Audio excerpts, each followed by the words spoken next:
I remember the morning clearly. The sun was just starting to creep over the horizon, and the air was crisp and cold, sharp enough to sting my lungs with every breath. I had set out early, hoping to cover a good stretch of the ridge before the heat of the day, carrying only a backpack with the essentials. Water, snacks, a first aid kit, a small flashlight, and a map I hadn't bothered to study too closely. The trailhead was quiet, as it always was at that hour, and the only sounds were the rustle of dry leaves under my boots and the distant calls of birds waking up.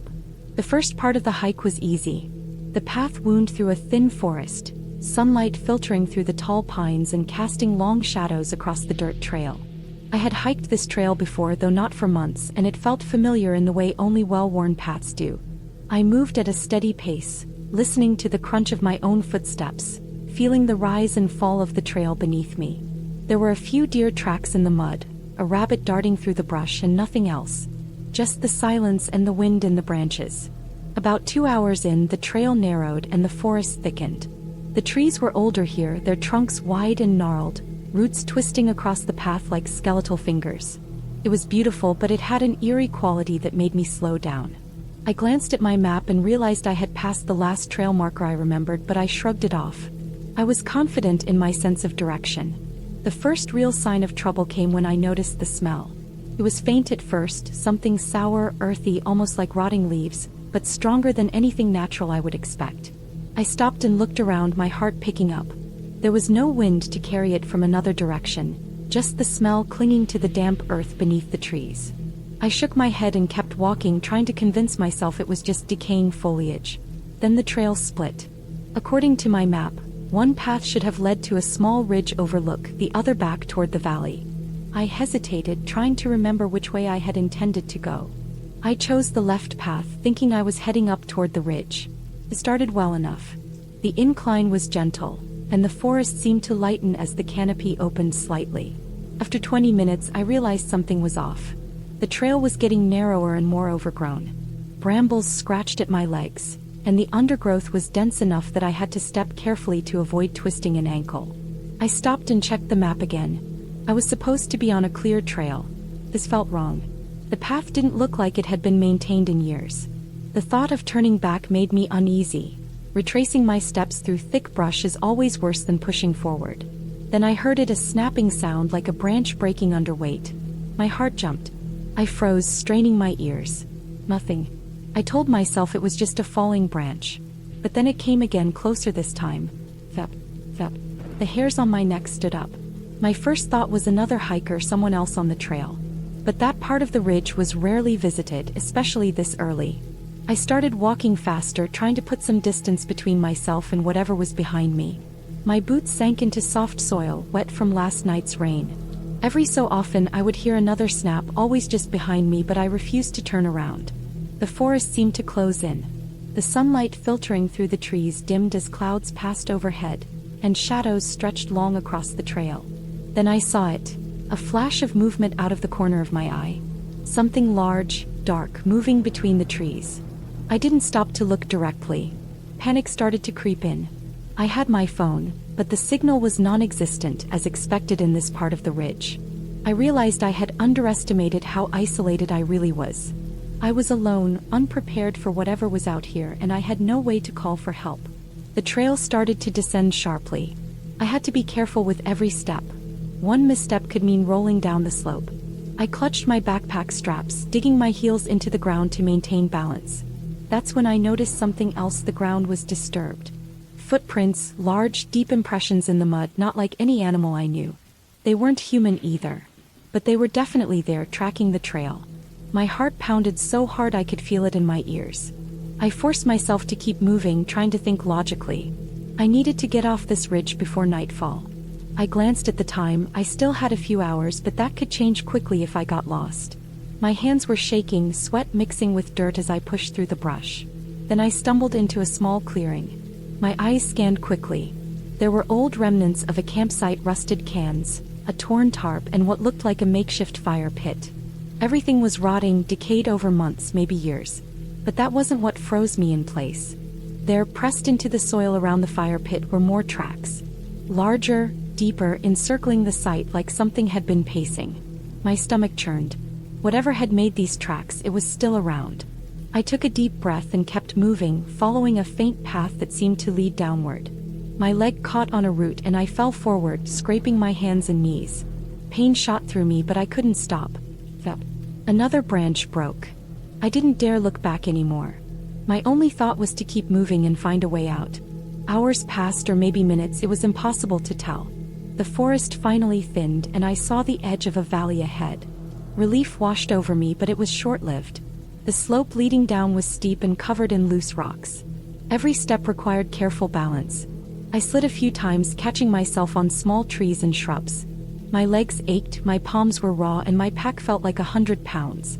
Eventually, I reached a logging road at the base of the ridge. It was the first sign of civilization I had seen all day. Exhausted, I collapsed against a tree, gasping for air. My hands and legs were scratched and bruised, but I was alive. I walked the road for a while and eventually I found a service truck parked near a junction. I flagged the driver down and he gave me water and a ride back to the nearest town. Later, when I told authorities about the tracks and the campsite, they explained that the area had been used by a group of illegal hunters who often left traps and moved stealthily through the forest. They were rarely caught because the terrain was so rough and remote. It made sense: the tracks, the snapping branches, the feeling of being followed. I learned a lot that day. About the ridge, about preparation, and about staying aware even on familiar trails. What I thought would be an ordinary hike turned into one of the most frightening experiences of my life. But I also learned the value of resilience. I moved carefully, stayed calm when panic threatened to take over, and kept putting one foot in front of the other. By evening I was safe and the sun was setting, casting a warm glow over the valley. I sat on a bench in town, nursing my scratches and bruises, feeling the tension finally leave my body. The forest still called to me in a way I couldn't explain, but I promised myself I would never take its quiet for granted again. I had come face to face with danger in the most ordinary way, and I had survived. The ridge had tested me and I had made it through. I walked away with the memory of fear, but also with the clarity that preparation, patience, and persistence could carry me out of even the most terrifying situations. By the time I returned home, I felt both drained and oddly empowered. The scars on my hands and legs reminded me of every step I had taken, every shadow I had faced, and every decision I had made in the moment. That hike changed how I approached the outdoors forever, but in the end I had my story, my lessons, and my life. The ridge hadn't claimed me, and I would never forget that feeling of emerging from the forest, exhausted but alive, finally seeing the sun set over safety.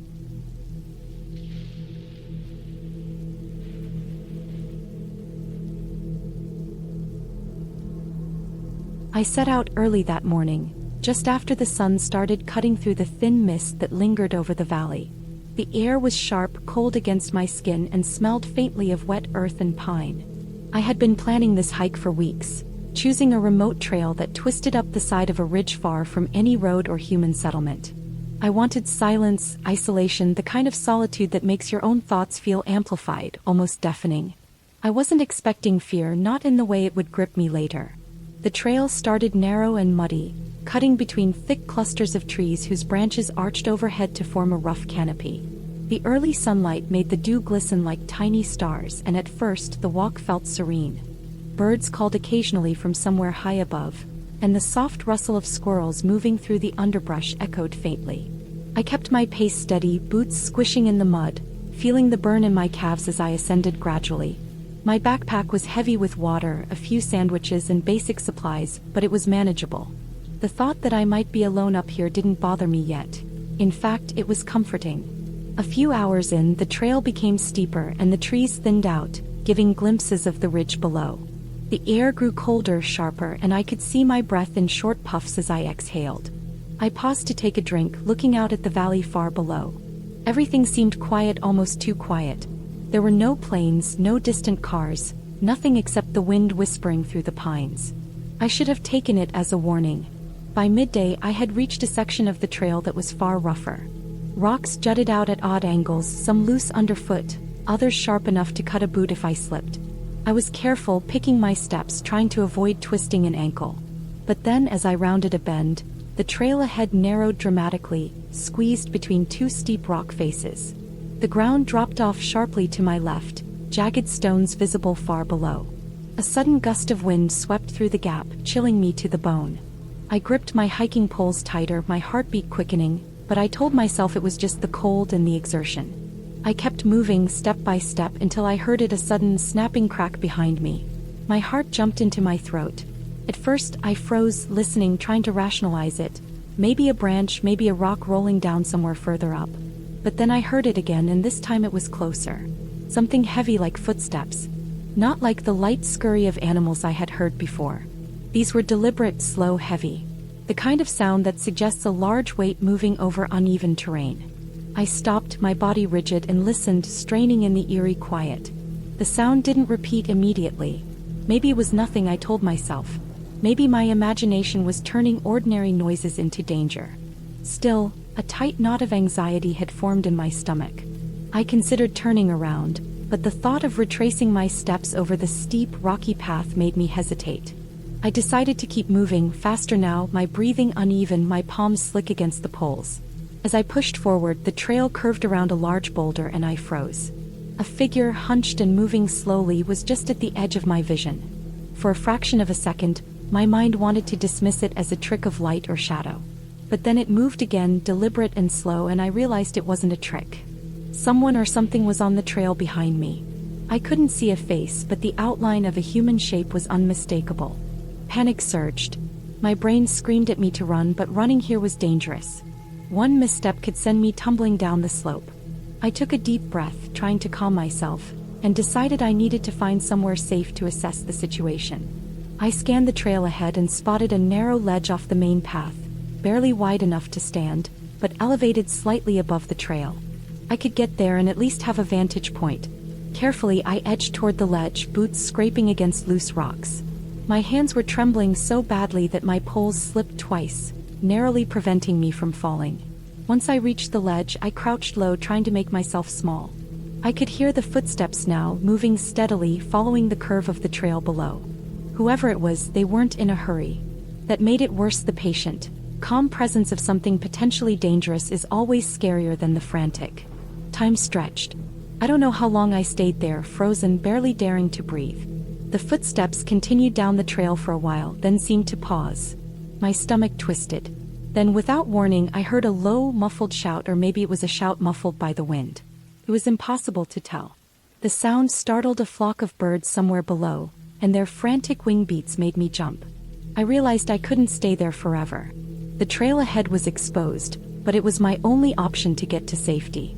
I waited until the figure moved on slightly, then bolted, heart hammering, legs trembling, boots slipping on loose gravel. My backpack threw off my balance constantly, and I had to fight to keep upright. Every step was a gamble. I had to focus entirely on my footing, yet my mind kept snapping back to the idea of the figure catching up. Finally, after what felt like an eternity, the trail widened again and I could see a small clearing ahead. Relief washed over me. I didn't stop running until I reached the edge of a campsite that was unoccupied but clearly used by hikers. I collapsed onto a bench, gasping for breath, knees shaking. My hands were raw from gripping the poles so tightly. The sunlight had shifted and I could see the valley below clearly, but my attention kept darting to the tree line, imagining the figure emerging at any moment.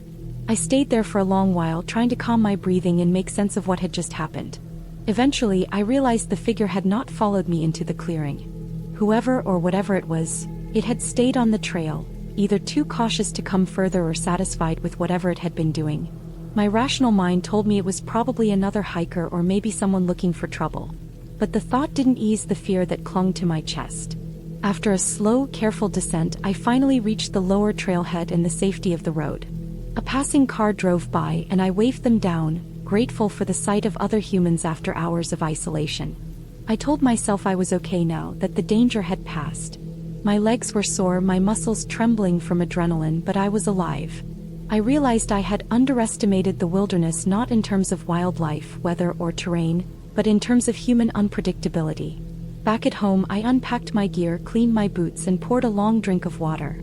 Even as I did simple, familiar tasks, my mind replayed the hike over and over. Every snap of a branch, every gust of wind, every shadow now had the potential to become that figure on the trail. I knew I would hike again, of course I always would, but that day had left its mark. The ending was simple but real. I had survived, and the lesson was clear. Preparation, caution, and awareness weren't just for wild animals or sudden weather changes, they were for people too. Out here alone, it wasn't enough to rely on your skill with ropes, boots, and poles. Your instincts, your judgment, and your ability to stay calm in the presence of unknown threats could be just as important as any piece of gear. I learned that day that fear was not just a feeling, it was a tool, and sometimes the only thing keeping you alive. I didn't see the figure again, and I hope I never will. But the memory of that sound, the slow, deliberate steps behind me on a narrow ridge, will stay with me forever. And when I hike now, I don't just watch the trail. I watch everything around me. I've learned that being alive is not just about reaching the summit, it's about reaching it safely, aware, and never assuming you are truly alone.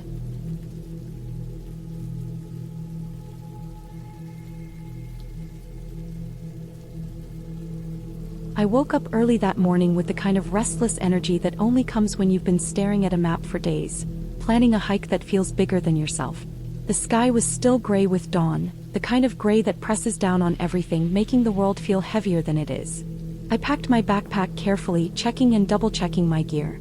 Water, enough for 2 days, some energy bars, a first aid kit, a flashlight with fresh batteries, and a sturdy rope. Though I wasn't expecting to need it, I always liked to have it. I slipped on my boots, tightened the laces, and started down the narrow trail that wound into the forest, the trees towering over me like silent watchers. The beginning of the hike was ordinary, almost boring, the way it should be. Sunlight began to filter through the branches, speckling the dirt path with uneven patches of light. Birds chirped overhead, and the occasional rustle of a squirrel passing through the underbrush reminded me that I was not entirely alone. I had chosen a trail that was relatively unknown, a place hikers seldom went, thinking that solitude would be part of the thrill. And it was at first. Hours passed. The trail grew steeper, the trees thicker, and the sunlight became a fragmented, fragile pattern through the dense canopy. The air smelled earthy, damp from the overnight rain. I could hear water trickling somewhere far off, hidden by ferns and moss-covered logs. I paused for a drink, wiping my forehead with the back of my hand, and realized how quiet it had become. The chirping of birds had stopped. Even the wind seemed to have gone somewhere else. That's when the feeling started, that small, insistent edge of unease that creeps in when your mind notices patterns that shouldn't be ignored. I shrugged it off at first, telling myself that it was just the isolation, the silence that feels louder when there's nothing else to hear. By late morning, the trail narrowed to the point where branches scraped against my arms and legs, tearing small scratches that stung when I wiped the sweat from my eyes. I was climbing now, the incline sharper than I expected. My legs were burning, my breathing heavier than usual, but I kept moving. I had been following the small stream I'd noticed earlier, assuming it would lead me to a clearing or some visible landmark. But the stream curved unpredictably, sometimes hidden entirely under fallen trees, leaving me to guess the path ahead. That's when I first saw the tracks. At first, I thought they were just animal prints, perhaps a deer, but the spacing was strange, too long, too deep. They weren't in a straight line either. They twisted, almost meandering, stopping abruptly at points and then continuing. My stomach twisted as I realized they weren't just scattered on the path, they followed me. Every time I paused, they seemed to appear closer than I remembered. My mind tried to rationalize it. Rain could have filled in prints, wind could have shifted the earth, shadows could play tricks. But deep down, I knew it wasn't the wind. I decided to keep going, trying not to think about the prints. The trail eventually led me to a steep ridge that overlooked a narrow valley. The view was incredible, breathtaking enough to momentarily distract me from the tension coiling in my chest. Trees clung to the slopes like desperate survivors, and a mist lingered in the low spots, catching the sunlight in pale ribbons. I snapped a few photos with my phone, forcing myself to smile at the beauty of it, telling myself that maybe the hike was worth the unease. But when I looked back at the trail I had come from, the tracks were gone. They hadn't continued up the ridge. I swallowed hard, feeling the hair on my arms rise. I decided to push forward, descending carefully into the valley. The ground here was wet and slick, roots jutting out like natural tripwires. My boots slipped once and I caught myself just in time, my heart hammering in my chest. Every sound seemed amplified, the crunch of leaves underfoot, the snap of a small branch, the distant caw of a crow. I tried to keep my breathing steady, focusing on the rhythm of my steps. The mist thickened as I went deeper into the valley, and soon I could barely see more than a few feet ahead. I started marking my path on trees with scratches and small piles of rocks, just in case I needed to retrace my steps. Every now and then I would glance behind me, half expecting to see something move in the fog. But there was nothing, only the creeping mist, the dark green of trees, and the wet, muddy trail winding into the unknown. By late afternoon, exhaustion was beginning to settle in. My legs ached, my pack felt impossibly heavy, and the water in my bottle was almost gone. I realized that I had no idea where I was in relation to the main trail. The valley stretched endlessly, twisting in ways that made it impossible to judge distance. Panic started to bubble under the surface, and I forced myself to slow down, to focus on one step at a time. I remembered the rope in my pack and took it out, tying it around my waist with a loose loop. It was a small comfort, almost ridiculous, but the act of preparing felt like reclaiming a little control over the situation. Then I heard it, a low, distant sound that didn't belong. At first, I thought it was a branch snapping under my own weight, but it was too rhythmic, too deliberate. I froze, straining to listen. The sound came again, and my stomach clenched. Footsteps. Heavy ones, crunching through the mud and debris not far behind me. My mind raced, trying to find a rational explanation. Maybe it was a hiker who had taken a different path. Maybe a wild animal. But the weight of the sound, the steady, unhurried pace felt human, and I couldn't shake the feeling of being stalked. I tried to make as little noise as possible, moving slower, careful not to step on twigs or loose stones. Every instinct screamed at me to run, but I knew running blindly in the mist could mean a broken leg or worse. I started looking for landmarks, anything that could guide me. A fallen tree, a cluster of rocks, the faint outline of the stream.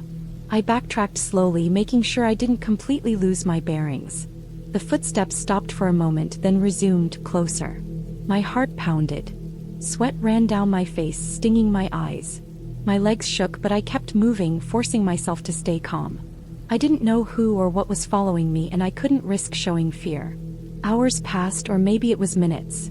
Time seemed meaningless in the misty, oppressive silence. I followed the stream until it widened into a shallow pool. The valley narrowed here, forming a natural corridor between the cliffs. I knew I had to keep going. Staying in one place was dangerous.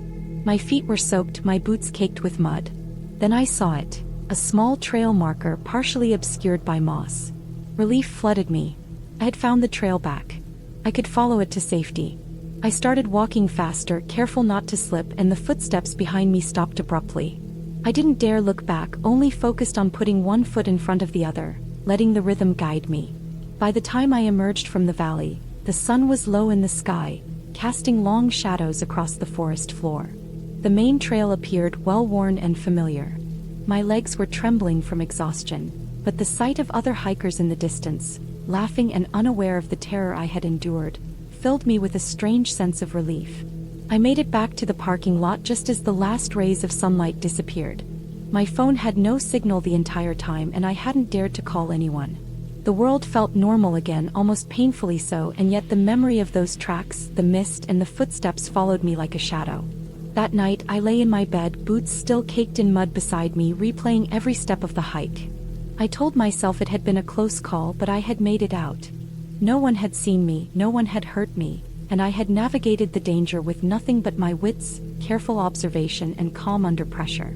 I realized how fragile safety can feel when you are alone in nature, how quickly normalcy can disappear.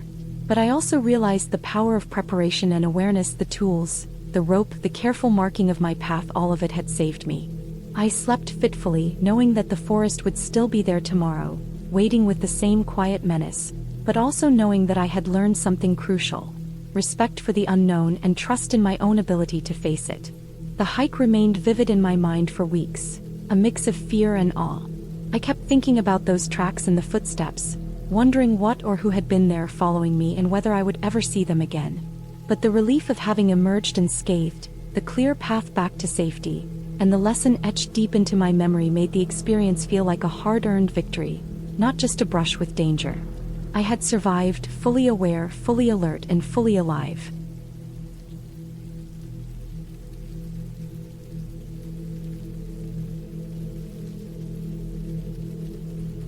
I had been planning the hike for weeks. The trail I chose was supposed to be quiet, almost untouched, stretching along an old forest path that few people used. I wanted to escape the city noise, the constant buzz of people and machines, and just be alone in the woods for a while. My backpack was packed with the basics: water, snacks, a small first aid kit, a flashlight, and a compass. I had done hikes before, but this one felt different somehow, bigger, lonelier. The morning was clear and crisp, with the sun just rising, painting everything in golden light. I remember feeling a small thrill, the kind you get when you're on the edge of something unknown but safe. The first few hours were easy. The trail was wide, the ground soft under my boots. Birds sang, the wind whispered through the trees, and small streams crossed my path every few hundred meters. I took my time, stopping to take pictures, to breathe in the smell of wet earth and pine. There were no other people. No cars, no distant voices, nothing but the sound of my own footsteps and the occasional bird call. Around mid-morning, the trail began to narrow. Trees pressed closer, branches brushing against my jacket. I noticed the path was less maintained here, and the ground was uneven, dotted with roots and rocks. I had to step carefully. My heart started to beat a little faster, not from fear but from awareness. I had been hiking for hours, and the forest around me started to feel different. Shadows grew sharper. The sunlight filtered through the leaves in jagged, uneven patterns. I paused for water and looked around. Nothing seemed wrong, but there was a strange silence, a stillness that made me feel watched. I kept going. The trail sloped down into a small valley, and I could hear the distant rush of a stream. I followed it, thinking it would eventually lead me to the other side of the forest, where the trail was supposed to open up into a meadow. But when I arrived, the stream was wider than expected, swollen from recent rains. The water ran fast, dark and muddy, and the bank was slippery. I tested it carefully with my foot, but it shifted under me, soaking my shoe. I decided to turn back and find another crossing point. As I retraced my steps, the sun started to climb higher, and the forest heat became heavier. I felt sweat run down my back and the weight of the backpack pressing harder on my shoulders. My phone had no signal, but I didn't think about it too much at first. I kept telling myself the trail would loop back eventually, that I just needed to keep calm and move carefully. But then I realized I had been walking for nearly an hour and hadn't seen any signs of the trail. No markers, no familiar bends, nothing. Just trees and undergrowth, twisting and turning in every direction. Panic started to creep in. My chest tightened, my hands shook slightly, and I tried to calm myself by looking at the compass. I knew which direction the trailhead was supposed to be, but every step I took seemed to lead me deeper into the dense forest. I stopped and listened. The wind had died down, and all I could hear was my own breathing and the soft crackle of leaves under my boots. Then I heard it, a faint sound like something dragging across the ground. I froze. My heart slammed against my ribs. The sound came again, slow, deliberate. Not human, I thought, but maybe. I didn't dare turn around. I quickened my pace, trying to stay calm, trying to convince myself it was just a branch falling or an animal.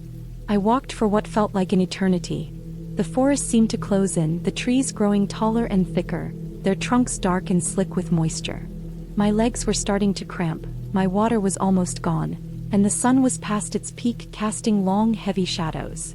I realized then that I had no idea how far I was from the main trail. Every turn looked the same, every tree indistinguishable from the last. I tried to mark my path with small stones, but the ground was uneven and I kept losing track. Then the sound returned. Not behind me this time, but ahead. Slow, dragging, irregular. My stomach dropped. I wanted to run, but I knew panicking would only make it worse. I whispered to myself that it had to be an animal.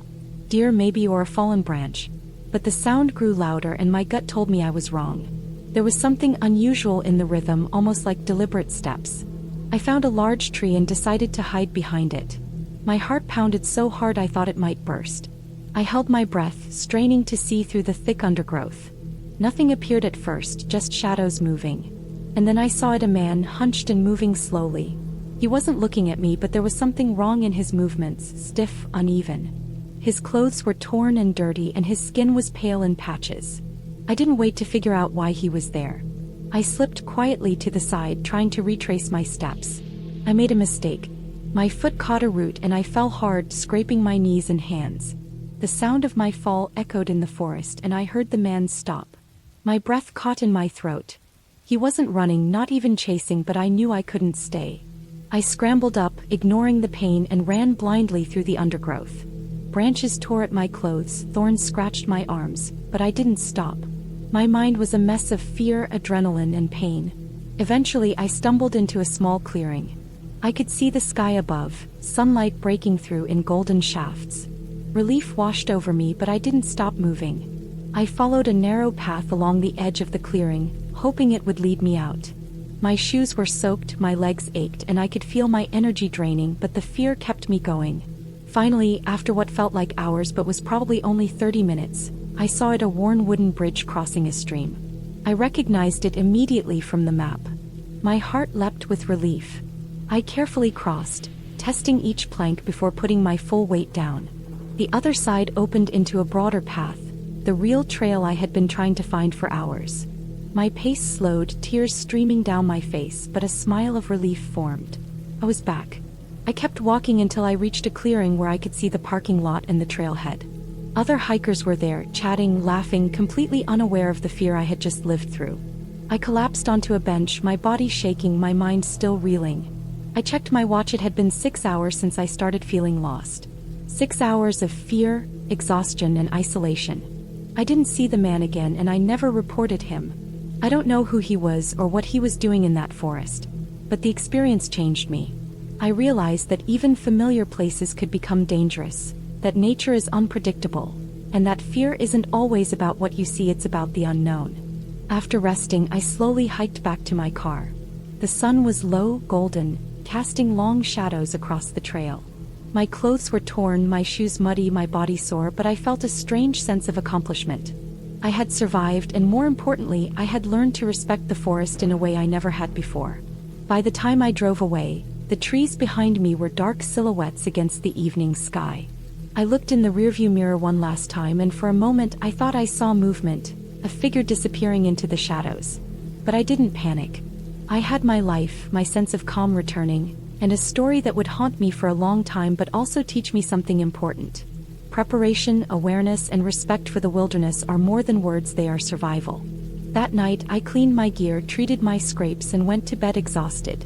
For weeks afterward, I replayed the hike in my mind, analyzing every step, every choice, every sound. I never went back to that trail, but I never stopped hiking. And whenever I venture into the woods now, I carry not just water and food, but a sharper sense of awareness. A reminder that fear is not something to ignore, it is something to listen to, something to respect.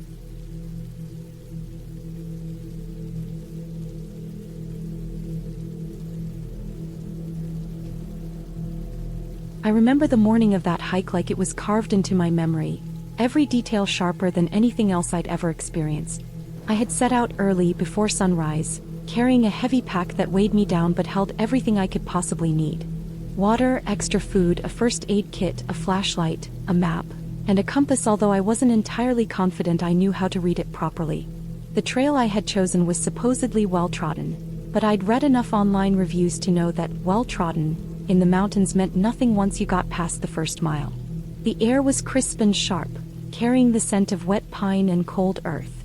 As I started up the path, the forest was quiet, almost too quiet. No birds, no squirrels, nothing. Just the soft crunch of my boots on the damp leaves and the occasional snap of a twig underfoot. The path twisted up through the lower slopes, sometimes steep, sometimes flattened by the occasional landslide or fallen tree. I paused often, not just to catch my breath, but to take in the view, the way the morning light slanted through the trees, painting long, thin streaks across the ground. It was beautiful, yes, but there was a heaviness in the air, a sense that this part of the forest didn't belong to anyone but itself. I reached the first ridge after a couple of hours, and the wind picked up. It was cold, biting at my fingers despite my gloves, and it carried a strange metallic smell that made my stomach twist. I stopped and scanned the horizon. The valley below was hazy with mist, and in the distance I could see the next ridge I had to cross. My stomach tightened when I realized how isolated it all was. There was no way anyone could see me out here, no way anyone could hear me if something went wrong. I shook it off and continued, telling myself that I was prepared. The trail grew narrower as I climbed higher, barely wide enough for a single person, with steep drops on either side. Loose rocks made each step precarious, and I found myself gripping at the occasional tree root or boulder to steady myself. At one point, a sharp gust of wind nearly threw me off balance. My heart slammed against my chest, and for a moment I thought about turning back. But the summit was close, I told myself, just a little further. That's when I heard it. At first, it was subtle, a faint crunching noise like someone else walking in dry leaves. I froze, listening. There was nothing, and then there it was again, louder this time. Slow, deliberate steps, not following my path exactly but parallel, as if someone or something was tracking me. My mind raced. I tried to convince myself it was another hiker, but no one had left before me and I hadn't seen anyone on the trail. My pace quickened and I tried to ignore the sound, but it kept pace with me. I reached a small clearing near a cluster of boulders and ducked behind one to catch my breath. I strained my ears. The noise had stopped, but the silence that followed was worse. It was dense and heavy, almost suffocating. I took out my phone, hoping for a signal to check the time or call someone, but there was nothing. No signal, no bars, just the cold, empty forest. My stomach clenched.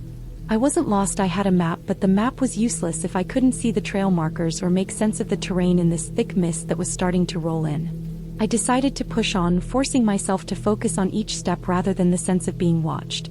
The trail wound into a narrow gorge, the walls close and jagged. I could feel the temperature drop further, the air damp and clinging. My boots slipped occasionally on moss-covered rocks, and my muscles began to ache from the strain of holding myself steady. That's when I heard it again, the crunching, closer this time, right behind me. I risked a glance over my shoulder and saw nothing, just the fog weaving through the trees like slow smoke. I tried to calm myself, telling myself it was probably an animal, maybe a deer, but the pace had been too consistent, too deliberate. As I rounded a bend, I stumbled across something that made my blood run cold. A small campsite, abandoned, with a burnt-out fire and scattered supplies. It was recent, maybe from yesterday or even earlier today. The supplies were strange enough for one person, but not the kind of items hikers usually carry.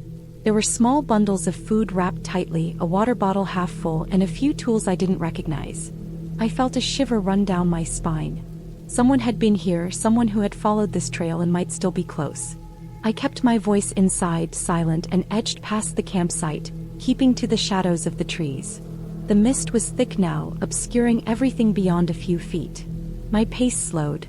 The terrain grew, treacherous roots twisting out of the ground, rocks slick with moisture. My breath came in harsh gasps, my heart thudding loudly in my ears. And then I tripped.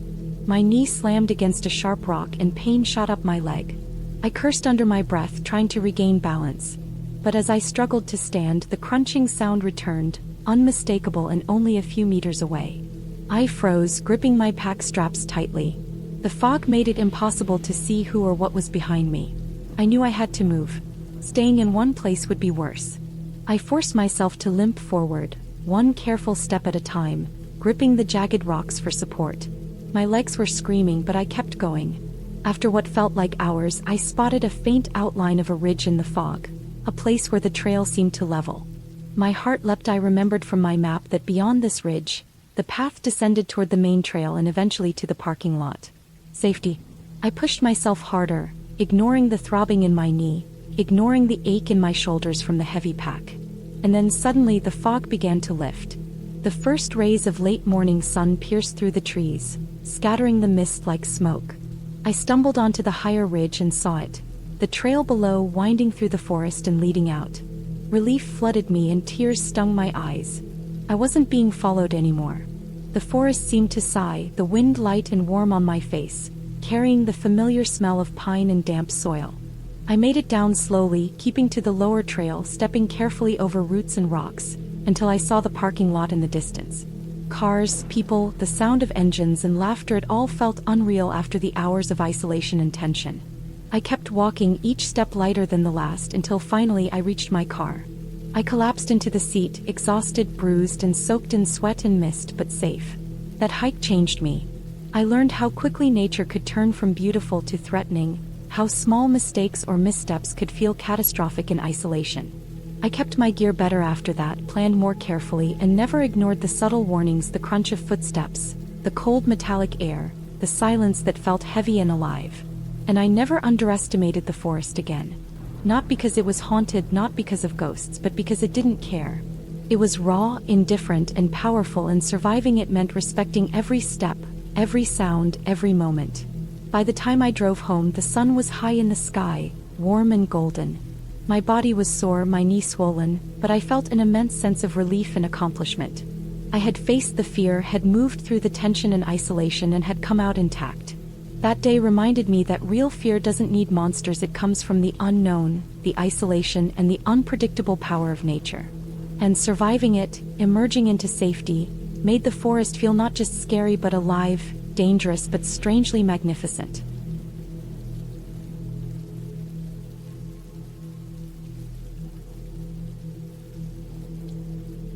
I set out early in the morning, just after sunrise, with my backpack loaded with the usual hiking essentials: water, a small first aid kit, a map, compass, snacks, and a lightweight jacket.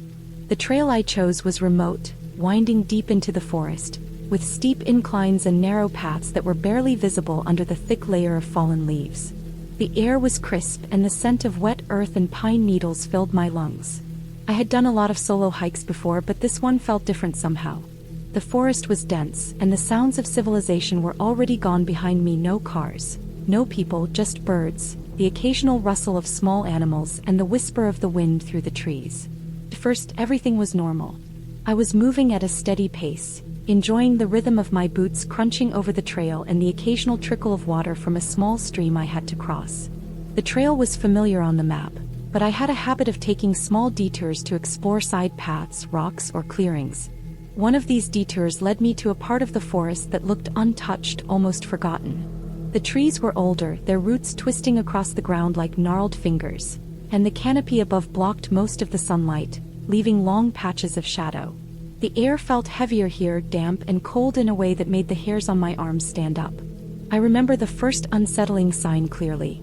I was climbing a slope when I noticed the trail markers, which had been clear so far, suddenly missing. No painted blazes on trees, no carved signs, nothing. I figured maybe I had drifted off the main path, so I tried to backtrack, but the ground was uneven, and the forest seemed to swallow me in all directions. The sounds I had grown accustomed to, the birds, the squirrels, the trickling water, were now faint or gone entirely. In their place, there was a deep, heavy silence, like the forest was holding its breath. My stomach tightened. I checked my compass and map, and it was clear. I had strayed far from the trail. The map didn't account for the smaller, overgrown paths, so I had no reference for where I was. I tried to calm myself, telling myself that all I had to do was move carefully downhill and I would hit a recognizable path eventually. But as I started moving, the forest seemed to shift around me. Every tree I passed looked like the one before, every shadow stretched in unfamiliar shapes. I was hyper-aware of every sound: the crack of a twig, the distant flutter of wings, the soft squelch of wet leaves under my boots.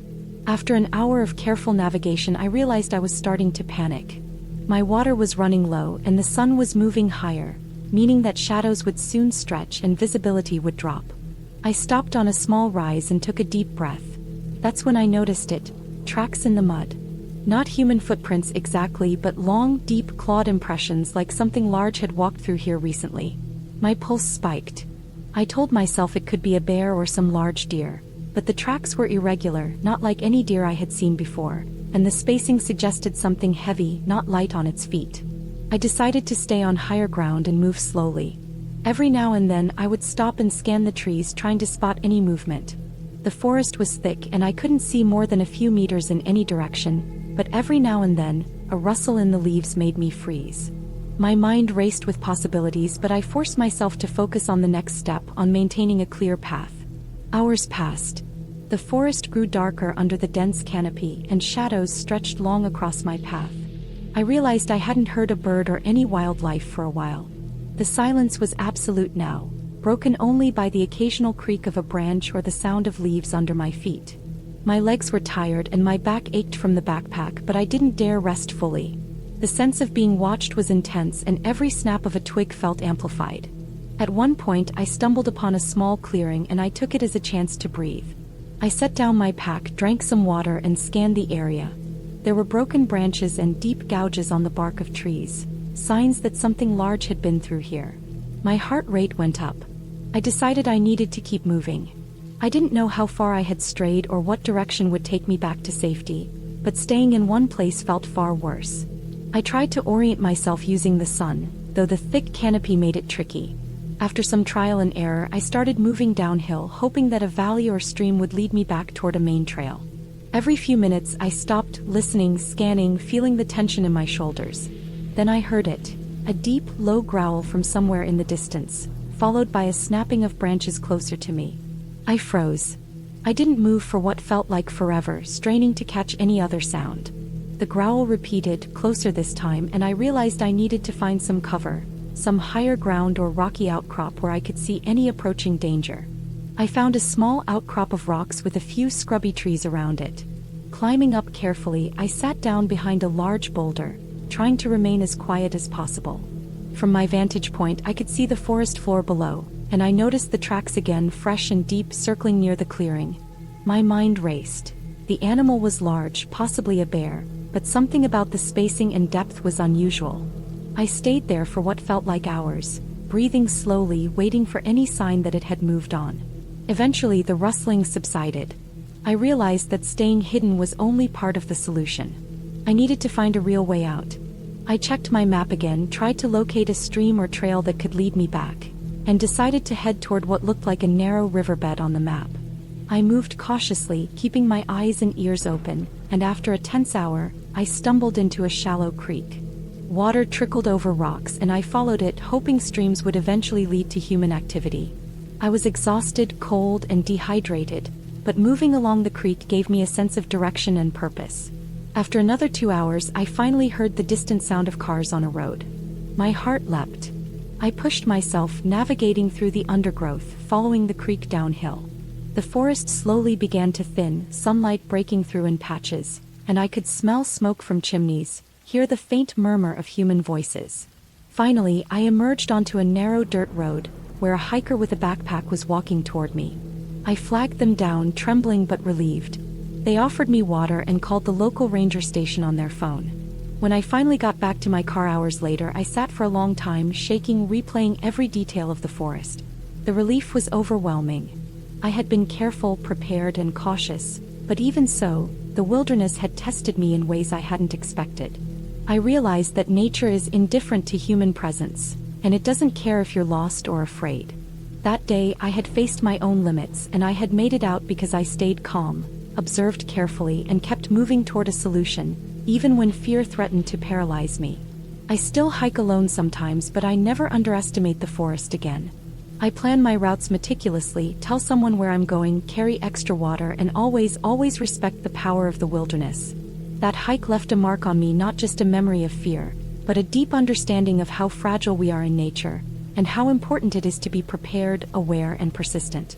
It was scary, yes, but I came out stronger, clearer, and alive, and that clarity has stayed with me ever since. The forest had tested me, but I had survived not through luck or chance, but through awareness, patience, and the small, deliberate decisions that kept me moving toward safety. And that, in the end, made the whole terrifying experience strangely empowering.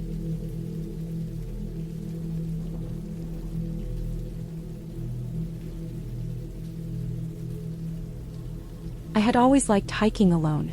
There was something about being by myself in the mountains, away from the constant noise of the city, that felt freeing. I liked the sound of the wind through the trees, the crunch of dirt and fallen leaves under my boots, the way sunlight splashed across mossy rocks. That Saturday morning, I decided to try a trail I had never been on before, a loop deep in the foothills that promised some steep climbs and a lot of untouched forest. The kind of trail that wasn't popular, that made most people turn back after a few miles. Perfect for a quiet day alone, I thought. The first few hours went smoothly. I passed a small creek and stopped briefly to refill my water bottle, enjoying the cold water that ran over my fingers. Birds sang intermittently, but I noticed the sounds were far less frequent as I climbed higher.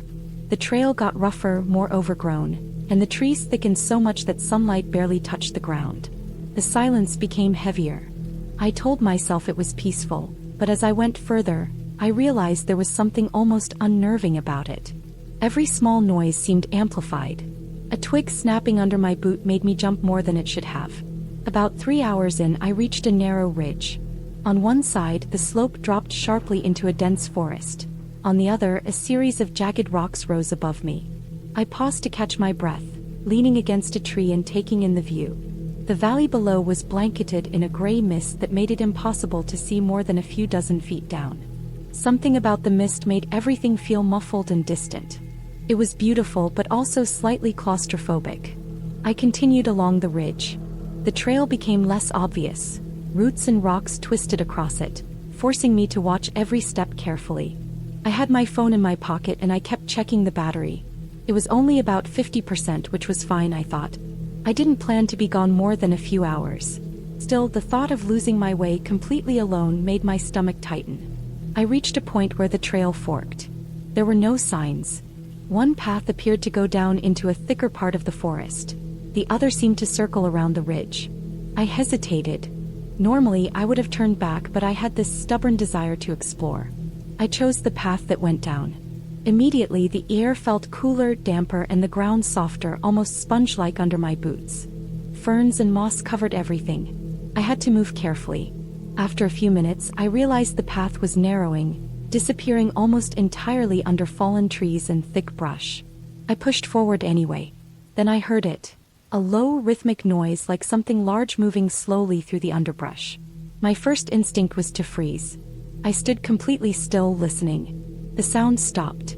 I told myself it was probably just a deer or maybe a bear. Bears weren't unusual here. But the problem was the noise didn't stop. It shifted, moved closer. Something was following me. My heart rate spiked.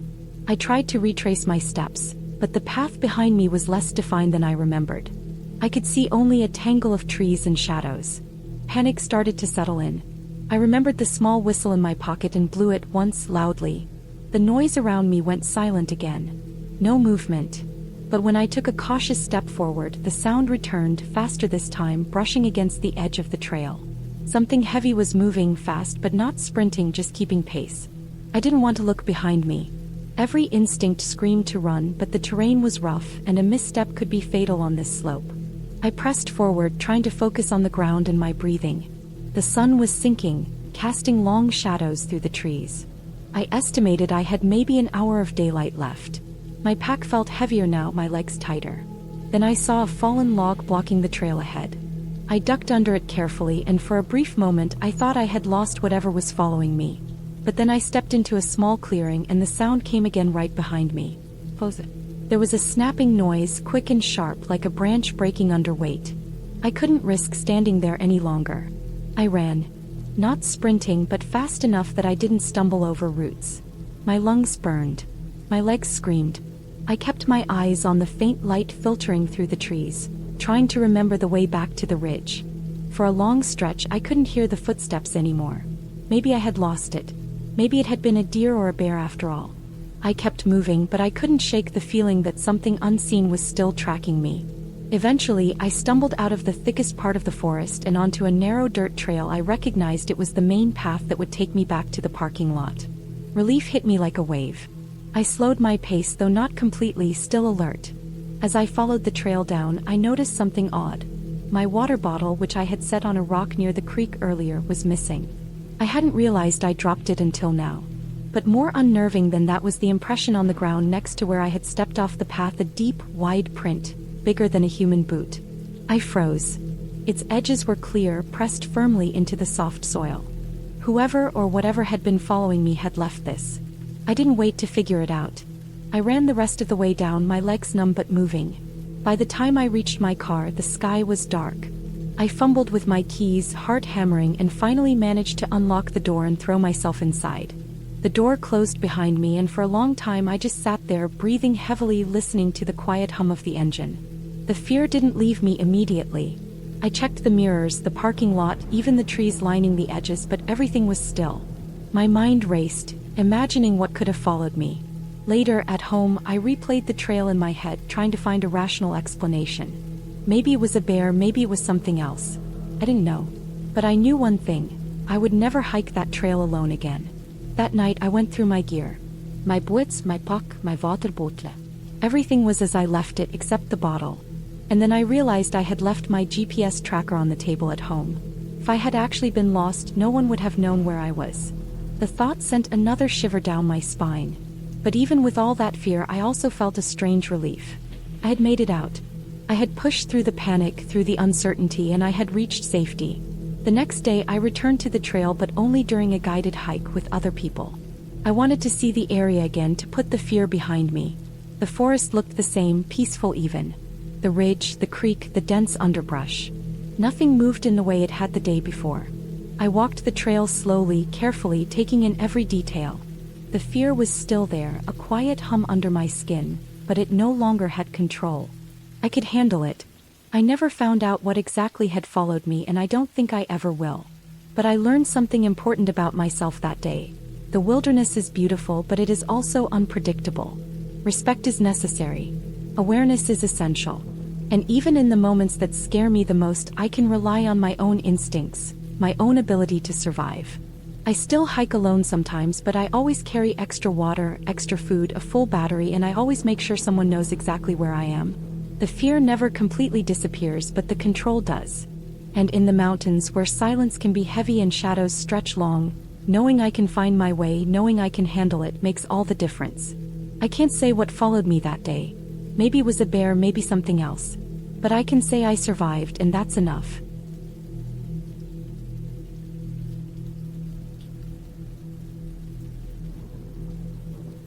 I had always thought of myself as an experienced hiker. I had done the usual weekend trails, tackled a few day-long climbs, and I prided myself on knowing the basics. Always bring water, always tell someone where you're going, always carry a map. But that Saturday morning, as I parked my car at the base of the ridge, I had no idea that experience wouldn't save me from the fear that was about to grip me. The trailhead was quiet. A few early hikers were already ahead, their figures shrinking as they disappeared along the dusty path that cut through a dense stand of pine trees. I tightened the straps of my pack, checked my water, and started up. The air was crisp, carrying the smell of pine and damp earth. The sun was low but bright, slanting through the trees, creating long, sharp shadows across the trail. At first, everything felt normal, even serene. The usual symphony of the forest bird song, rustling leaves, and the distant gurgle of a creek kept me company. As the trail climbed, the trees became denser, their branches interlacing overhead. The sunlit path gave way to shaded corridors where the light barely touched the forest floor. I noticed how quiet it was here, almost too quiet. My own footsteps sounded loud, each crunch of gravel and snap of twigs echoing unnaturally.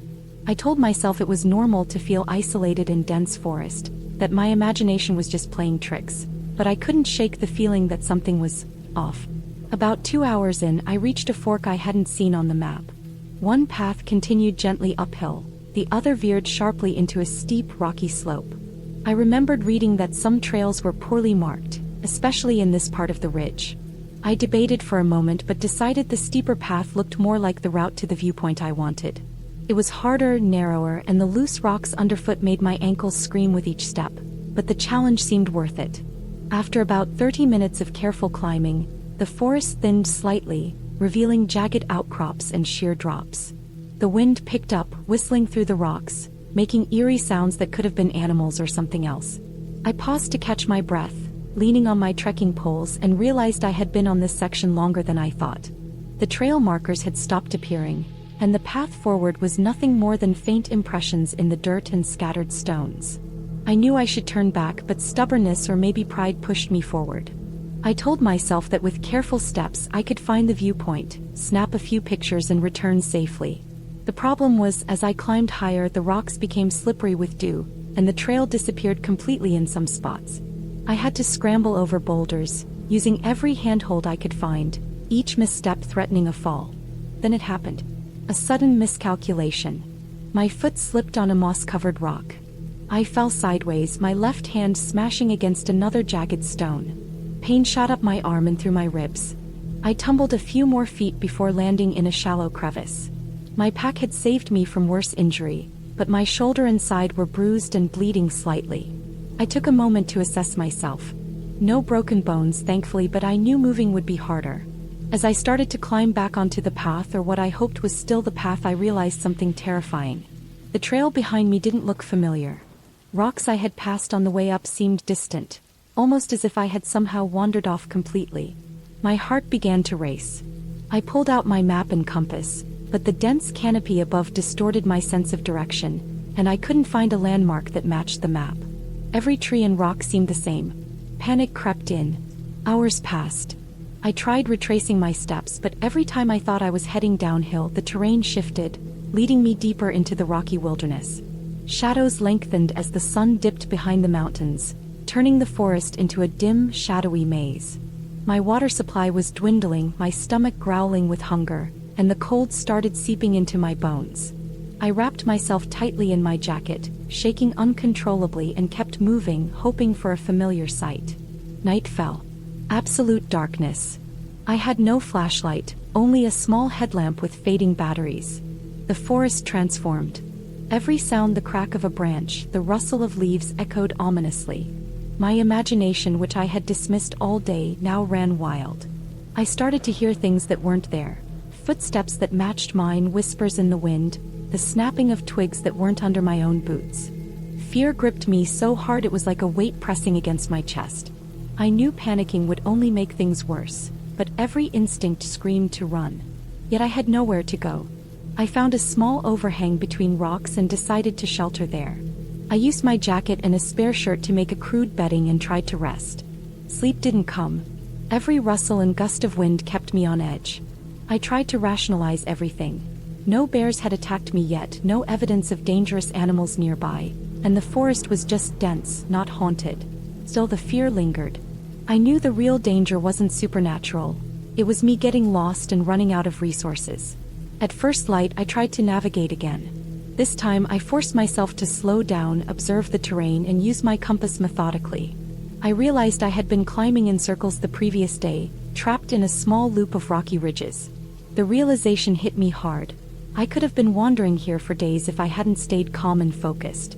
Using the rising sun, I oriented myself toward a larger ridge I could see in the distance. It wasn't marked on my map, but I knew it was connected to the main trail. The climb was grueling, each step a reminder of my injuries and exhaustion, but the sight of familiar tree lines in the distance gave me hope.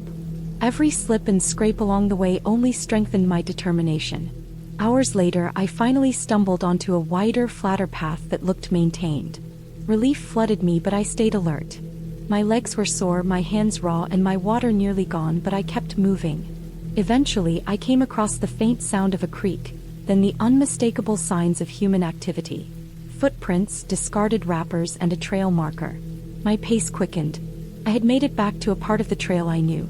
By late afternoon, exhausted, bruised, and dehydrated, I finally emerged from the dense forest onto the main path. A few other hikers passed by, giving me looks of concern as I staggered past. I didn't speak. I just kept moving until I reached my car. Sitting there, I let out the breath I hadn't realized I was holding. The sense of fear and isolation that had dominated the last day began to ebb, replaced by a profound relief and gratitude. I drove home slowly, every bump in the road a reminder of how close I had come to disaster. When I finally walked through my door, I sat down heavily, my body aching, my mind replaying every moment. But amidst the exhaustion, I felt something else. A hard-earned respect for the wilderness. It wasn't mystical or haunted. It was real, dangerous, and unforgiving. I had survived because I had stayed calm, assessed my situation, and never stopped trying to find my way.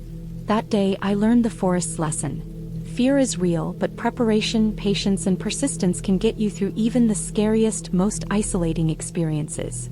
And from that hike on, I never underestimated a trail again. I bought better gear, a more detailed map, and a GPS device, and I never took a single trail marker for granted. I still hike, but the memory of that day, the fear, the exhaustion, the near isolation stays with me, reminding me that the mountains don't care about experience or pride. They only care about respect and awareness.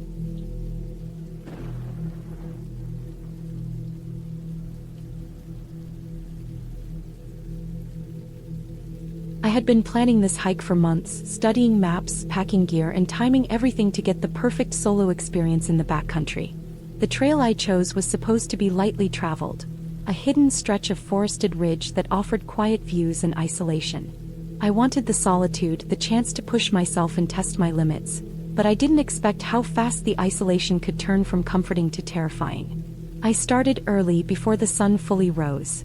The air was crisp and smelled faintly of pine and wet earth.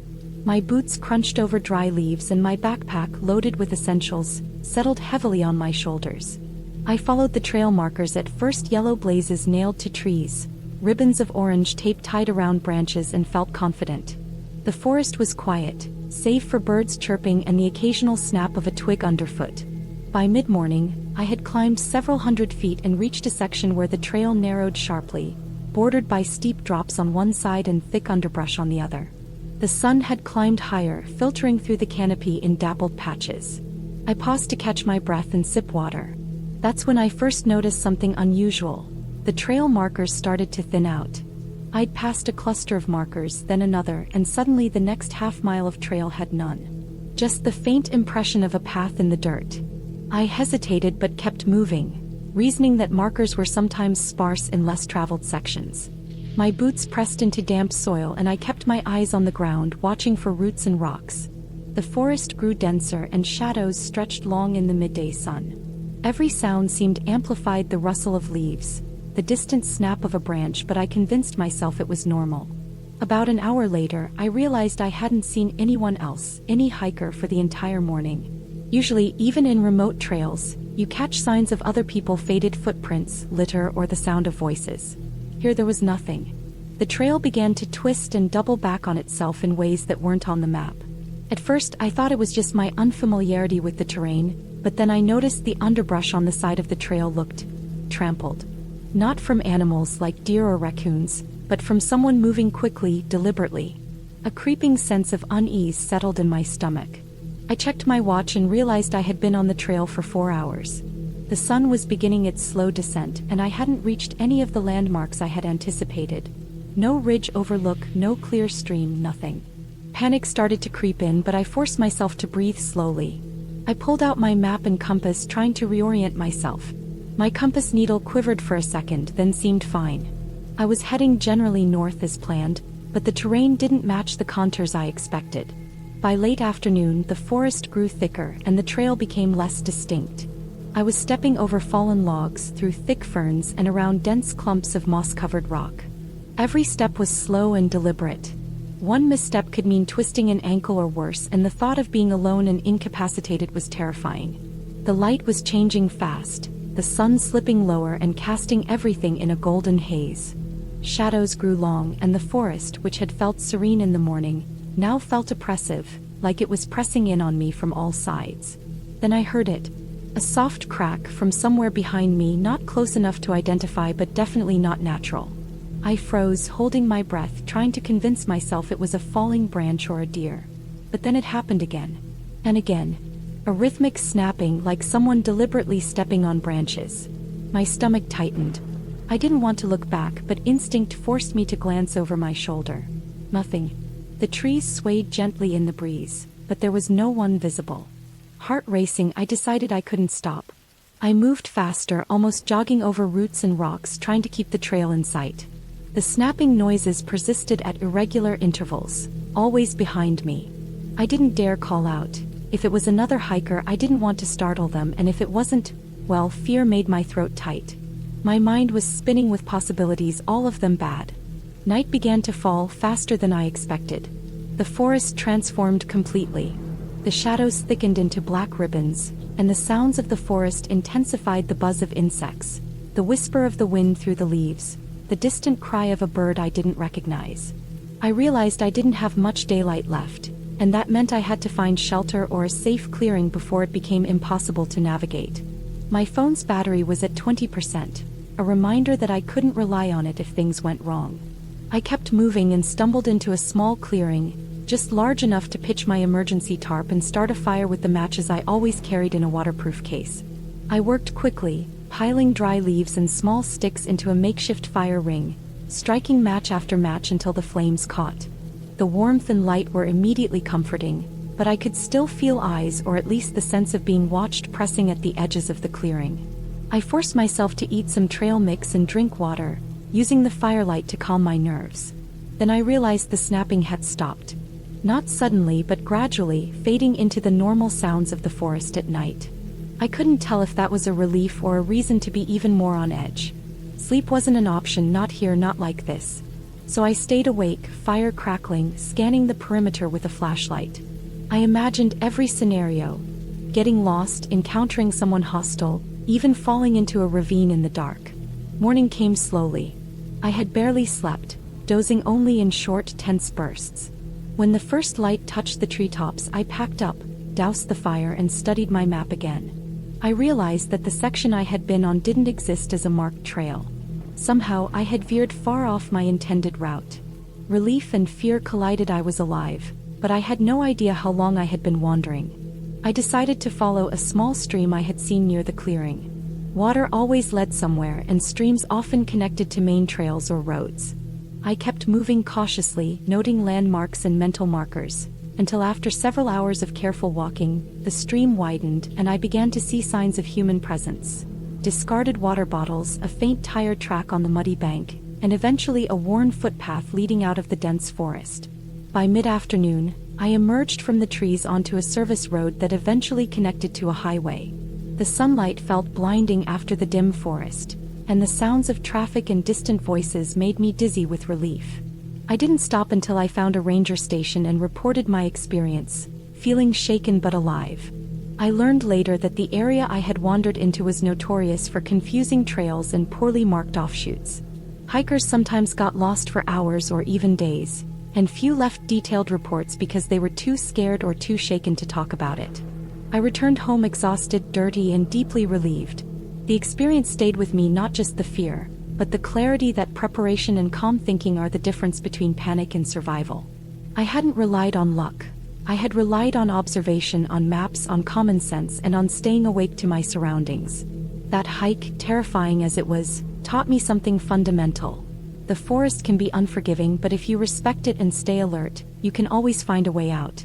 And from that day, whenever I hike alone, I carry extra water, a stronger map, and a compass I trust. I know now how quickly the familiar can become dangerous, how fast isolation can turn into fear. But I also know that careful, deliberate action, step by step, breath by breath, can carry you through the darkest hours until you see sunlight again.